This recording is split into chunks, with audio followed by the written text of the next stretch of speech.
C'est parti pour la correction de l'exercice 4 du sujet Amérique du Nord 2025, jour 2. Cet exercice porte sur les études de fonctions. Salut à vous, si vous ne me connaissez pas, je suis Monsieur Bertrand, professeur de mathématiques et d'informatique au cours privé Sciences Po. Comme chaque année, depuis 2017, nous corrigeons des sujets de baccalauréat qui sont sortis récemment, en tout cas au moment où nous tournons la vidéo. Si donc vous voulez profiter pleinement de cette correction, nous vous recommandons d'abord de récupérer le sujet. Donc vous pouvez le récupérer sur le site sujetdebac.fr ou sur le site de la PMEP. Et donc vous le faites, et ensuite donc vous revenez pour regarder cette correction. Notre correction va se démarquer de beaucoup d'autres parce qu'elle va être un peu plus détaillée. Donc on y va, si vous êtes prêts.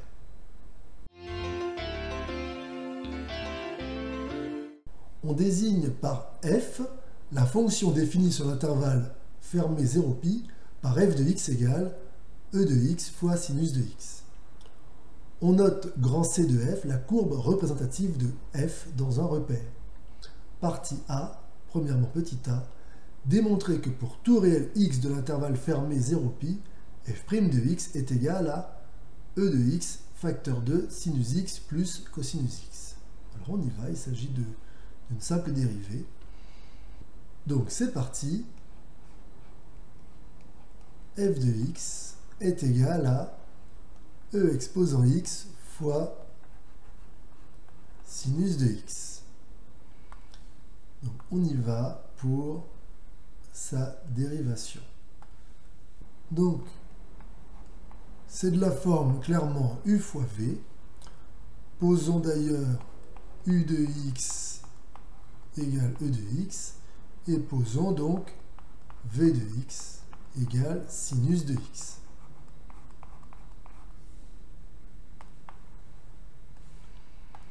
Donc nous savons que la dérivée de u fois v, c'est u' fois v plus u fois v'. Donc ici, u' de x, c'est aussi e de x, et v' de x. La dérivée de sinus, donc c'est cosinus de x. Et donc, f' de x, ça fait u', c'est-à-dire e de x, fois v, c'est-à-dire fois sinus x, plus u, c'est-à-dire e de x, fois v', qui fait cosinus de x. Et là, on factorise par e de x, ça fait e de x facteur 2 sinus de x plus cosinus de x. Et voilà, première question très abordable. Hop. Et hop. Alors, maintenant, on va regarder la deuxième question. Justifier que la fonction f est strictement croissante sur l'intervalle 0π sur 2. Bon ben, on y va. Donc ça, c'est pas difficile parce qu'on va utiliser le résultat qu'on a obtenu. Pour ça, nous allons utiliser tout simplement un petit cercle trigonométrique histoire de se faire une idée rapide. Donc je vous montre rapidement que donc, dans un cercle trigonométrique, hop, si vous vous rappelez, on va lire le sinus en ordonnée et le cosinus en abscisse. Alors, on nous dit que nous sommes sur l'intervalle 0π sur 2. Et qu'est-ce qu'on constate sur l'intervalle 0π sur 2? Alors l'angle 0 est ici et π sur 2 est là. Donc on constate que quand les angles sont ici sur 0π sur 2, le cosinus est positif. Je rappelle qu'ici on a 0. Le cosinus est positif et le sinus est aussi positif. Sur π sur 2 jusqu'à π, au contraire, le cosinus est négatif. Alors le sinus est toujours positif, bien sûr, mais sur donc 0pi sur 2, cosinus positif, sinus positif. Et sur pi sur 2pi, cosinus négatif, sinus positif. Donc on va se servir de ça. Donc, on y va. Sur l'intervalle 0, pi sur 2,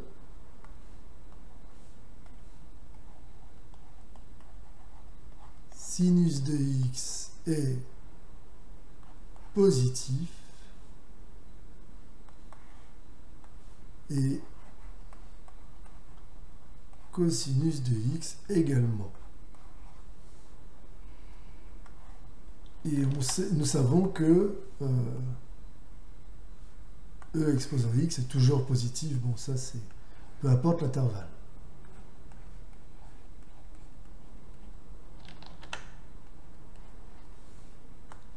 Donc, sinus x plus cosinus x. Alors, la question c'est, est-ce que sinus x plus cosinus x peut donner 0 ? Si ça donne 0, ça voudrait dire que sinus x est égal à moins cosinus x. Donc si cosinus x est strictement positif, ça voudrait dire que sinus x serait négatif, et on a dit non. Donc le seul moyen de trouver 0 dans ce cas-là, ce serait d'avoir sinus x et cosinus x égale 0 en même temps. Sauf que non, ça n'arrive pas. Quand sinus x égale 0, sur l'intervalle 0pi sur 2, bah c'est quand x égale 0. Mais quand x égale 0, donc sinus fait 0, mais cosinus fait 1. Cosinus 0 fait 1. Et quand x égale pi sur 2, cosinus pi sur 2 fait 0, mais sinus pi sur 2 fait 1. Donc, sinus x plus cosinus x n'est jamais égal à 0. D'accord? C'est même strictement positif.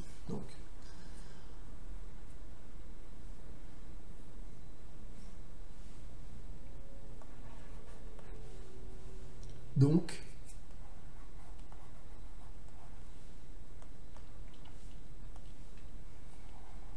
E de x facteur de sinus x plus cosinus x est aussi strictement positif sur cet intervalle.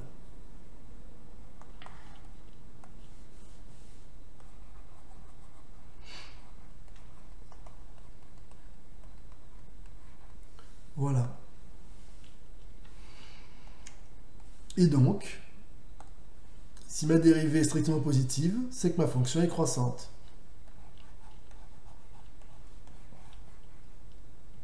Donc f est croissante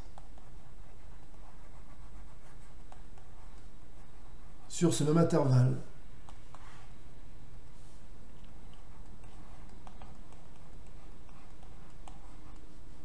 Et voilà.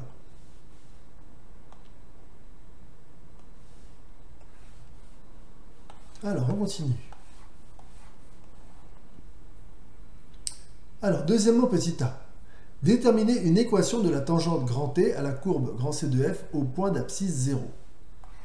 Bon, ben là, on est sur un classique. Équation de tangente.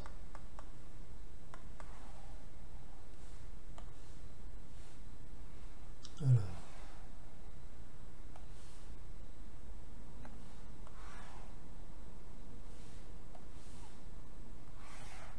Fait de la place, voilà.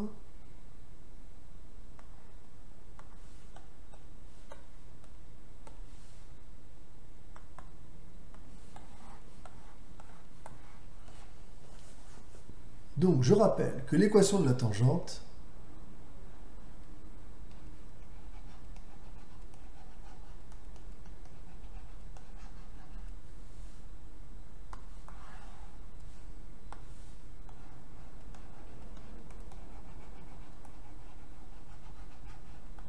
qu'est-ce que c'est? C'est y égale à f' de a. Alors c'est bien sûr au point d'abscisse petit a, hein, tangente, au point d'abscisse petit a,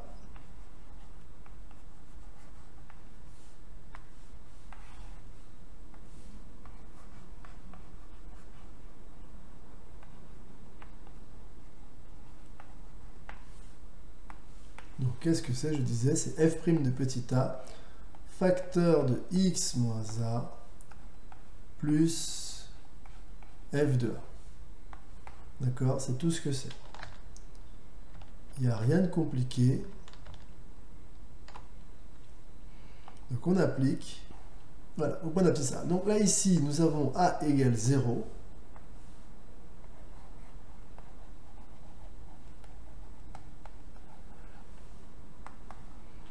Donc ça donne y égale f' de 0, facteur de x moins 0, plus f de 0. Ce qui donne e de 0, facteur de sinus 0 plus cosinus 0, fois x moins 0, plus f de 0 qui est e de 0 fois sinus 0. E de 0, bah, ça fait 1. Sinus de 0, ça fait 0. Cosinus 0, ça fait 1. X moins 0, ça fait x. E de 0, ça fait 1. Et sinus 0, ça fait 0. Et donc, 1 fois 1, alors 0 plus 1 ça fait 1, 1 fois 1 ça fait 1, 1 fois x ça fait x. Et 1 fois 0 ça fait 0, x plus 0 ça fait x. Donc, notre équation de tangente au point d'abscisse 0, c'est l'identité y égale à x.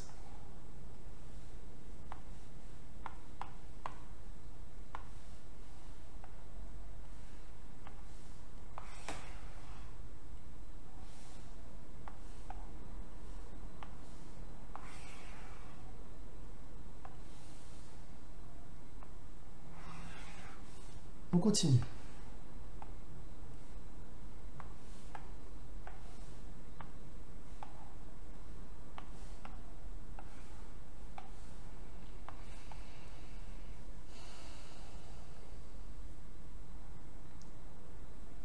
On vous demande maintenant de démontrer que la fonction f est convexe sur l'intervalle 0, pi sur 2. Alors, c'est parti. Il y a plusieurs façons de faire. Ici, on peut chercher la dérivée seconde, ce qui serait peut-être le plus simple. Alors, f seconde de x, comment on va le calculer? Alors ici, j'ai encore ma fonction f' qui est de la forme u fois v, avec u qui est e de x et v qui est sinus x plus cosinus x. Donc, posons u de x égale, donc u exposant x, et posons v de x égale à sinus de x plus cosinus de x. Et donc, on obtient que u' de x, c'est encore e exposant x, et v' de x, c'est, alors la dérivée de sinus, on l'a dit, c'est cosinus, et la dérivée de cosinus, c'est moins sinus.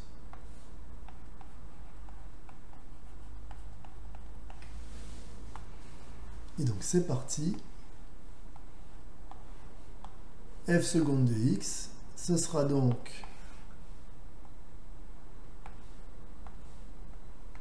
u', c'est-à-dire e de x, fois v, c'est-à-dire sinus de x plus cosinus de x, plus u, c'est-à-dire e de x, fois v', c'est-à-dire cosinus de x moins sinus de x. Encore une fois, on va factoriser par e de x, ce qui donne e de x facteur de sinus de x plus cosinus de x plus cosinus de x moins sinus de x. Ce qui donne e de x facteur 2. Alors, sinus de x moins sinus de x, ça s'annule.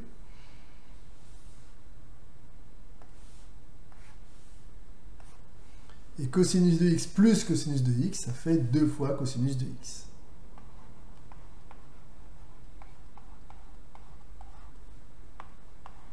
Et donc, f seconde de x ici est égal à 2 fois e de x fois cosinus de x.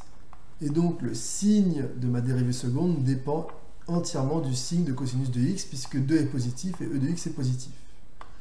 Et comme on l'a dit tout à l'heure avec notre petit cercle trigonométrique, sur l'intervalle 0 pi sur 2, la fonction cosinus est positive, on l'a dit tout à l'heure. Donc, mon résultat est supérieur ou égal à 0, d'accord, puisque quand x égale pi sur 2, cosinus pi sur 2 fait 0, donc c'est pour ça que c'est ou égal à 0. En tout cas, ça c'est suffisant pour dire que ma fonction f' est croissante sur l'intervalle 0 pi sur 2. Et au passage, on précise que c'est positif sur... Alors, un instant, on va l'écrire bien. On va l'écrire bien, on va reprendre. Donc, je disais d'abord f seconde de x est positive sur l'intervalle fermé 0 pi sur 2, d'où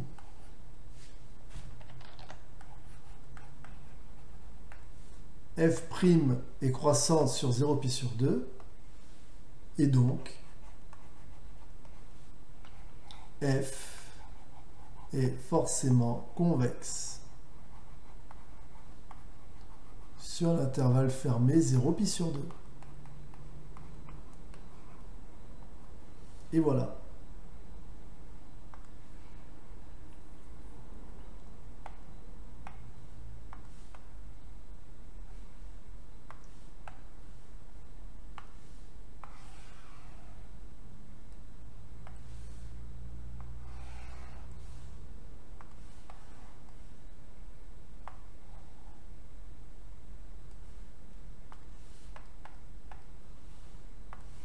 Alors, question d'après. En déduire que pour tout réel x de l'intervalle 0, enfin l'intervalle fermé 0 pi sur 2, e de x fois sinus x est supérieur ou égal à x. Eh bien, c'est une conséquence du fait que sur 0 pi sur 2, la fonction est convexe. Donc f convexe sur l'intervalle 0 pi sur 2. Donc si f est convexe sur 0 pi sur 2, alors nécessairement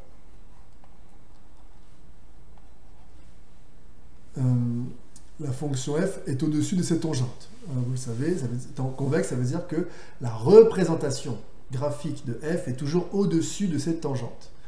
Donc ça veut dire que pour tout x de 0 pi sur 2, pour tout réel x de 0 pi sur 2, donc la courbe de f, je disais, est au-dessus de cette tangente.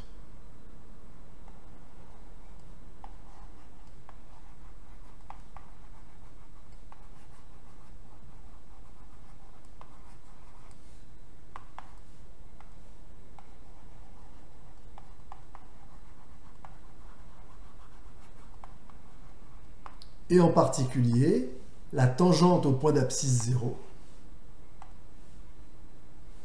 est d'équation y égale à x.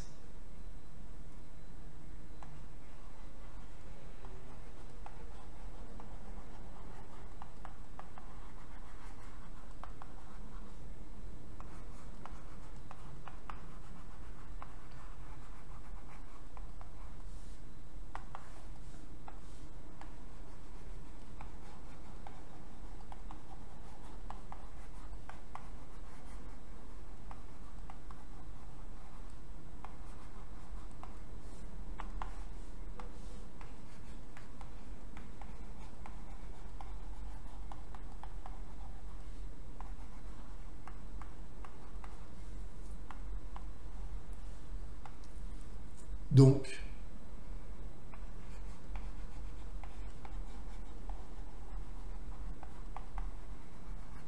pour tout x de l'intervalle 0pi sur 2,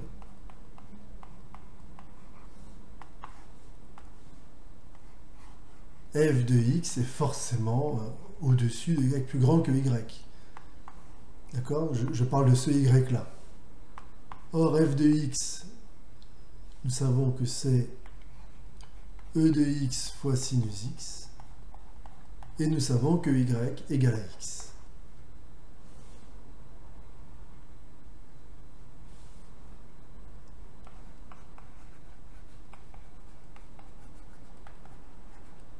Et voilà. Ça, c'est une des conséquences intéressantes de la convexité.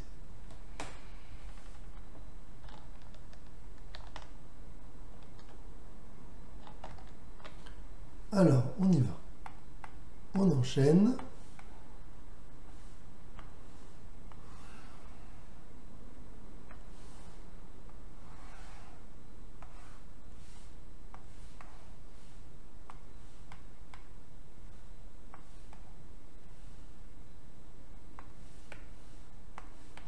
Question 3. On nous dit de justifier que le point d'abscisse pi sur 2 de la courbe représentative de la fonction f est un point d'inflexion. Alors, on se rappelle qu'un point d'inflexion, c'est justement un point où on change de convexité. C'est aussi le point où la dérivée première change de variation. Et c'est aussi le point où la dérivée seconde s'annule en changeant de signe. Là, on peut montrer ça. Notre dérivée seconde, on l'a calculée déjà. On se rappelle que notre dérivée seconde, c'est de f seconde de x est égal à 2e de x fois cosinus x. Et on l'a dit tout à l'heure, sur l'intervalle 0 pi sur 2, là je vais exclure pi sur 2, cosinus x est strictement positif, si j'exclus pi sur 2, sur pi sur 2 jusqu'à pi, et là j'exclus pi sur 2 encore, cette fois-ci cosinus de x est strictement négatif. Donc, si on se place sur l'intervalle 0pi, c'est-à-dire l'intervalle de définition de l'exercice, hein, ne l'oublions pas, c'est à 0pi, alors, on a clairement f seconde de x qui sera du signe, on se rappelle, de cosinus x, puisque e de x est positif et 2 est positif. Donc si je fais un petit tableau des signes de f seconde de x, donc sur 0 pi, avec ici pi sur 2, donc on voit que f s'annule ici en pi sur 2. Sur 0 pi sur 2, on le dit, c'est positif, et sur pi sur 2 pi, c'est forcément négatif. Donc oui, on constate bien que ma dérivée seconde, s'annule en changeant de signe. Donc le point d'abscisse pi sur 2 est donc bien un point d'inflexion.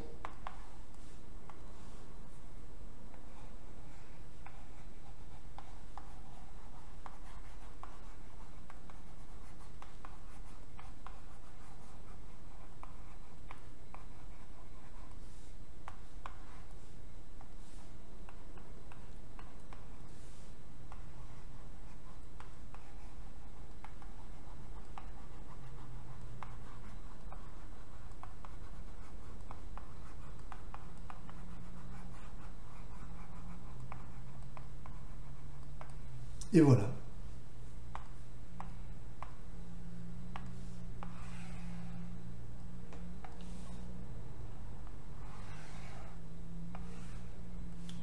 On continue. Partie B. Donc, on note grand I est égal à intégrale de 0 à pi sur 2 de e de x sinus x dx. Et grand J est égal à intégrale de 0 à pi sur 2 de e de x cosinus x dx. En intégrant par partie l'intégrale I de deux manières différentes, établir les deux relations suivantes. Grand I est égal à 1 plus J et grand I est égal à e de pi sur 2 moins J. Alors, on va intégrer par partie, écoutez, c'est parti. Hein. Alors, petit rappel de l'intégration par partie. L'astuce pour vous en rappeler, on l'a dit tout à l'heure, si j'ai la dérivée de u fois v, ça fait u'v plus u fois v'. Et donc la petite astuce, hein, c'est que si vous avez u'v, ça fait donc dérivée de u fois v moins u fois v'. Et donc, hop, l'intégrale de u'v sera égale à l'intégrale de u fois v' moins l'intégrale de uv' par linéarité. D'accord? Alors, ça c'est une astuce que je vous montre là, n'écrivez pas ça sur une copie. Hein. D'accord? Attention, astuce. Hein. D'accord? Astuce. N'allez pas m'écrire ça sur une copie. D'accord? Donc ici, ça vous permet de vous rappeler de la formule de l'intégration par partie qui nous dit que voilà, si je veux trouver l'intégrale d'une fonction de la forme u'v, eh bien ici, hop, j'ai déjà ma primitive u fois v, hop, moins intégrale de uv'. D'accord? Donc on y va. Avec cette petite astuce, on va choisir une fonction qui sera u, une fonction qui sera v. Donc, on pose u de x, u' de x égale e de x, et on pose v de x égale sinus x.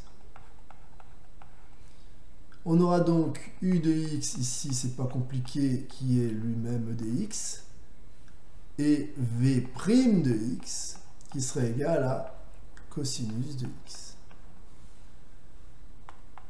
Donc, l'intégrale de 0 à pi sur 2 de e de x sinus x, donc de u'v dx, c'est quoi? Donc, boum, c'est, on l'a dit, u fois v, donc e de x fois sinus x de 0 à pi sur 2, moins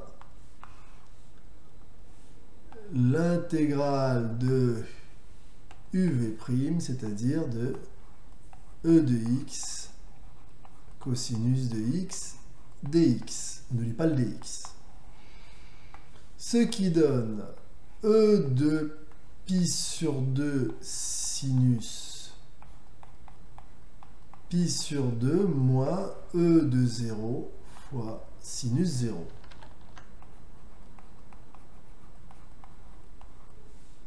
D'une part, moins, alors intégrale de 0 à pi sur 2, je n'oublie pas, voilà.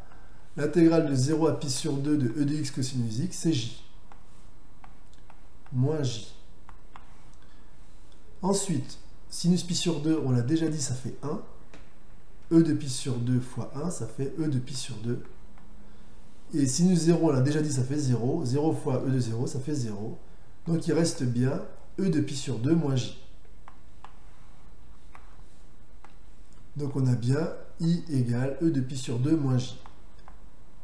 Et maintenant, on va faire une autre intégration par partie. Cette fois-ci, on va poser que u' de x, au lieu de e de x, ce sera sinus de x. Et donc v de x, ce sera e de x. Donc on aura u de x qui sera moins cosinus x, puisque la dérivée de cosinus c'est moins sinus, donc la dérivée de moins cosinus sera sinus. Et on aura v' de x qui sera aussi égal à e de x. Donc on y va.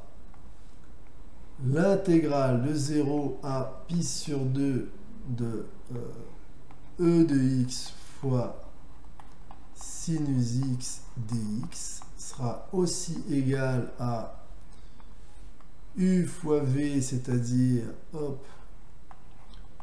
moins e de x fois cosinus x de 0 à pi sur 2 et moins intégrale de 0 à pi sur 2 de uv'. Donc, moins e de x cosinus x dx. Ce qui donne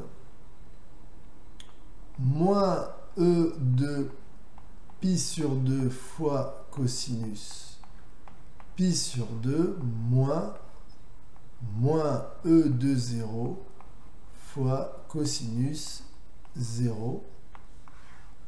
Et ensuite, moins par moins plus, hein, on est toujours par linéarité, le moins on peut le sortir, donc ça fait plus intégrale de 0 à pi sur 2 de e de x cosinus x dx. Cosinus pi sur 2, on l'a déjà dit, ça fait 0. 0 fois e de pi sur 2, ça fait 0. Et donc, il nous reste moins par moins qui fait plus. E0, ça fait 1. Cosinus 0, ça fait aussi 1. 1 fois 1, ça fait 1. Donc, il reste 1 plus j. Ça fonctionne. D'accord? Donc, on a i qui est égal à la fois à e pi sur 2 moins j et à la fois à 1 plus j. À partir de là, je présume que la question d'après sera de déduire i. Je vérifie. Et bien voilà, on déduire i, voilà. Donc on y va, c'est très facile, hein, il s'agit d'un simple petit système. On nous dit que i est égal à e de pi sur 2 moins j et que le même i est aussi égal à 1 plus j. Et bien on se retrouve avec une équation. Donc on va d'abord trouver j pour ensuite en déduire i. Donc on va faire passer tout du même côté, moins j passe de l'autre côté, et on a e de pi sur 2. Alors, on n'est pas obligé de trouver j d'abord, c'est vrai. Je vais vous montrer les deux méthodes. Là, je vais trouver j puis i, et après, je vous montrerai qu'on pourra, au contraire, trouver directement i. D'accord? Donc, d'abord, je disais e de pi sur 2 moins 1 égale 2j. Donc, on va avoir j égale à e de pi sur 2 moins 1 sur 2. Et à partir de là, j'en déduis i en ajoutant 1, tout simplement, puisqu'on m'a dit que i, c'est 1 plus j. Donc, c'est 1 plus e de pi sur 2 moins 1 sur 2, ce qui donne 2 plus e de pi sur 2 moins 1 sur 2, ce qui va donner, donc 2 moins 1 ça fait 1,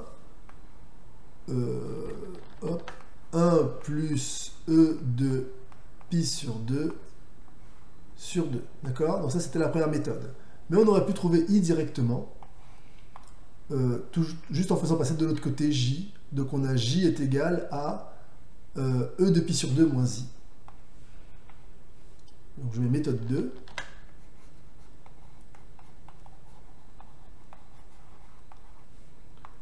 On a j qui est égal à e de pi sur 2 moins i à partir de la première expression. Et on a j égale i moins 1 à partir de la deuxième expression. Et là, ben, pareil, là on va trouver i directement en faisant passer i de l'autre côté. Donc on a e de pi sur 2 plus 1 égale 2i. Hein, vous avez remarqué que je fais passer moins 1 de l'autre côté qui devient plus 1 et moins i qui devient 2i. Et donc en toute logique, i est égal à E de pi sur 2 plus 1 sur 2. Donc voilà la deuxième méthode. Vous choisissez celle que vous voulez, les deux sont valides, hein, évidemment. Alors, on va regarder la question d'après.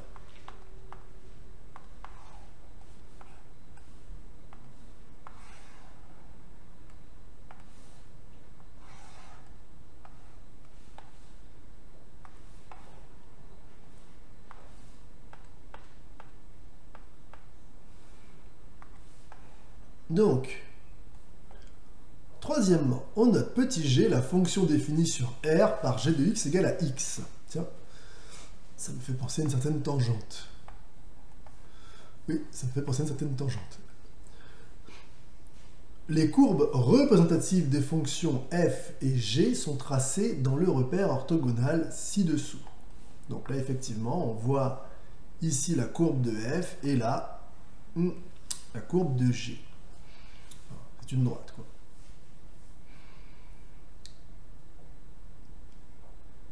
Donc on est sur l'intervalle 0pi au passage, hein. On ne dépasse pas l'intervalle 0pi. Alors je rappelle que pi c'est environ 3,14, hein, pour ceux qui auraient oublié. Pi c'est environ 3,14, 15, etc., etc. Bien. Donc on vous demande de calculer la valeur exacte de l'aire du domaine assuré situé entre les courbes C de F, C de G et les droites d'équation x égale 0 et x égale pi sur 2. Ok, bon bah là c'est un calcul intégral qu'on me demande de faire. Donc, on va expliquer quel calcul intégral nous faisons ici. Nous savons que l'aire de la zone, délimitée par la droite d'équation x égale 0, la droite d'équation x égale pi sur 2 et la courbe de f, c'est l'intégrale de 0 à pi sur 2 de f de x dx. Et nous savons que l'aire ici, là, qui n'est pas assurée, que je vais mettre en vert ici, l'aire là en vert qui n'est pas assurée, c'est, je vais l'écrire en vert, c'est l'intégrale de 0 à pi sur 2 de g de x dx. Donc, qu'est-ce qu'on veut en fait? On veut toute l'aire de 0 à pi sur 2, donc toute l'intégrale de 0 à pi sur 2 de f de x dx, donc c'est toute la zone assurée plus la zone en verte, moins la zone en vert. En fait, c'est ça qu'on veut. On veut retirer la zone en vert. Hop, boum, je vais la retirer manuellement. Regardez, hop, je la retire. C'est ça que je veux faire. D'accord? Donc, pour la retirer, il n'y a pas de magie. On fait une soustraction. D'accord? On fait juste une soustraction. Alors, on va le faire. Voilà, on va retirer cette zone en vert. Donc, l'aire de la zone qui nous intéresse, on va l'écrire. Je le repasse en bleu, enfin en noir plutôt. L'aire, hop là, l'aire de la zone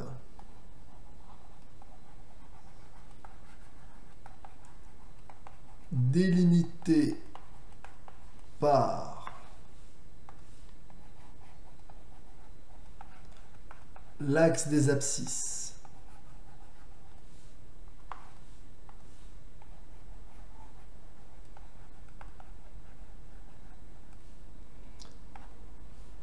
la droite d'équation x égale 0. Bon, l'axe des ordonnées, quoi. Hein.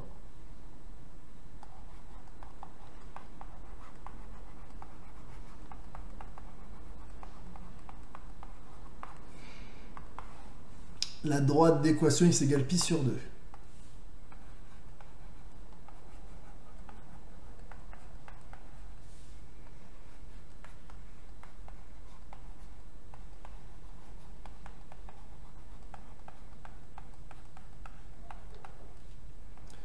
Et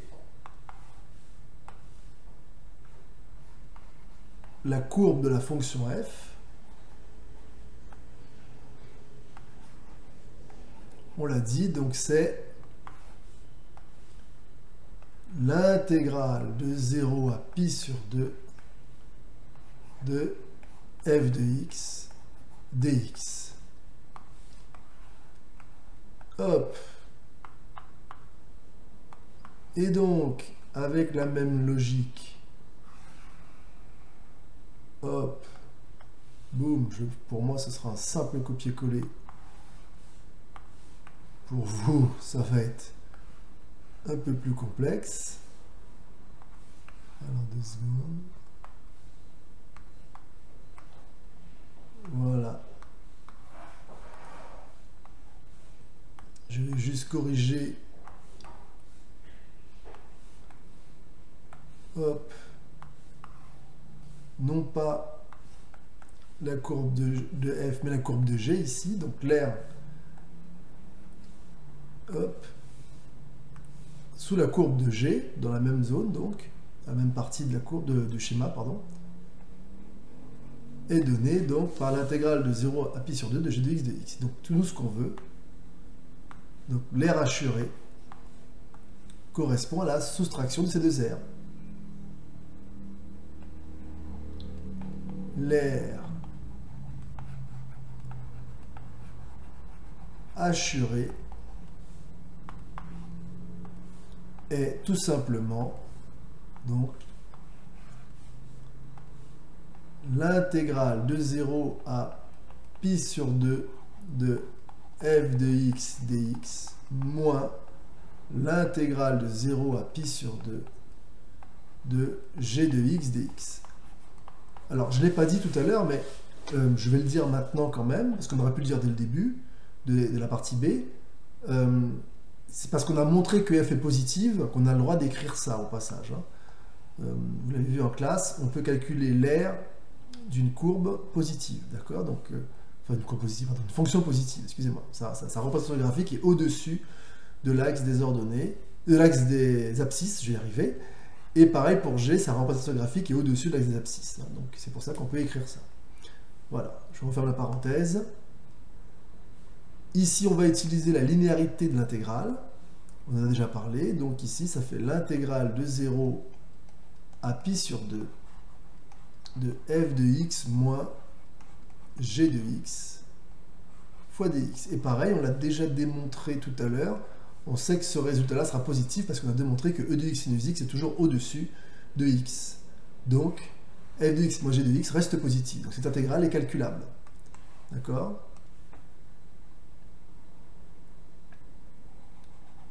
Avec donc f de x moins g de x qu'on sait déjà positive sur l'intervalle 0 pi sur 2. D'accord? On l'a déjà démontré précédemment. Et donc,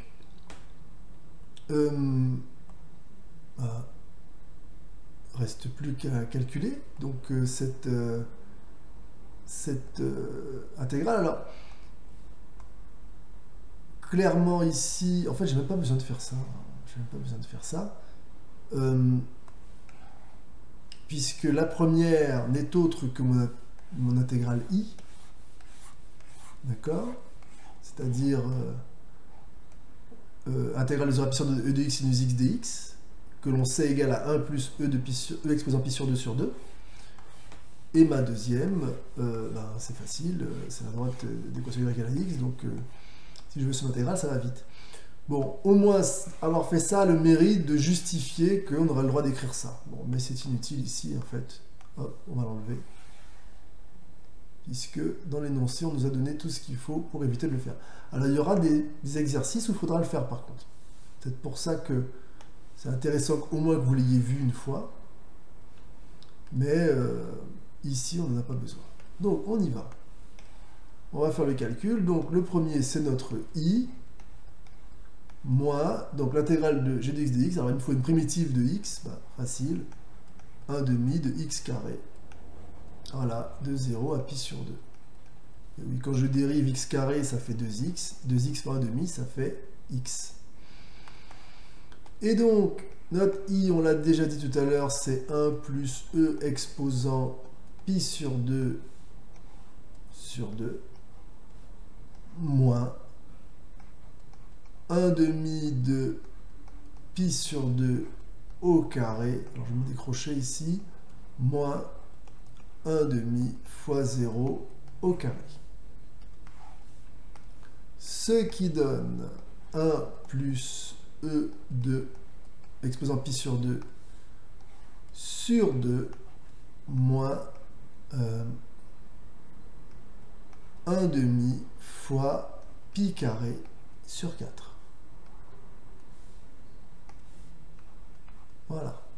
Parce que 1 demi fois 0, enfin 0 carré c'est 0, 0 fois 1 demi c'est 0. On va mettre tout ça au même dénominateur pour que ce soit peut-être un peu plus agréable à regarder. Ça va donner, donc on va multiplier par 4. 4 plus 4e pi sur 2 moins pi carré sur 8. Et voilà. Je ne sais pas si c'est plus agréable à regarder finalement. On va le laisser comme ça. Bon, c'est pas grave.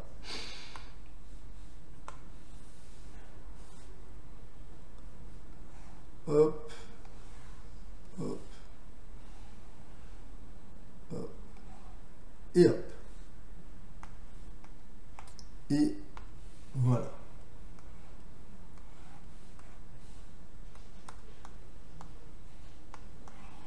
Donc c'est l'air assuré.